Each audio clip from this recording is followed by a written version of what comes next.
déjà remarqué que plus tu passes du temps avec quelqu'un et plus tu lui ressembles? Et ben c'est pareil avec Jésus. Beaucoup de chrétiens veulent faire de grandes choses pour Dieu. Servir, prêcher, chanter, guérir, impacter. Mais le Saint-Esprit cherche quelque chose de plus profond.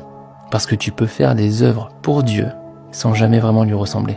Et pourtant le vrai but du Saint-Esprit, c'est de former Christ en nous.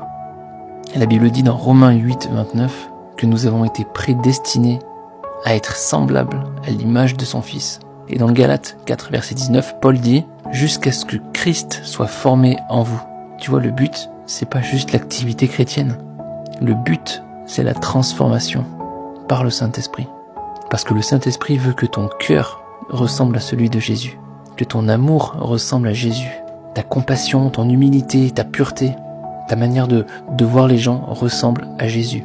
Mais cette transformation ne se fait pas en faisant, elle se fait en demeurant en lui. Alors il y a un verset puissant dans 2 Corinthiens 3, 18.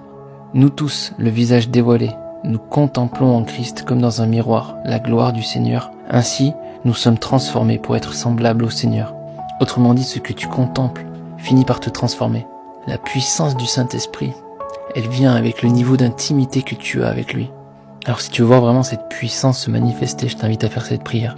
Saint-Esprit, je te demande vraiment de nous transformer à l'image de Jésus. Que ta présence se reflète dans nos vies. Donne-nous faim de ton intimité, afin que ta gloire rayonne et impacte ceux qui sont autour de moi. Dans le nom de Jésus. Amen.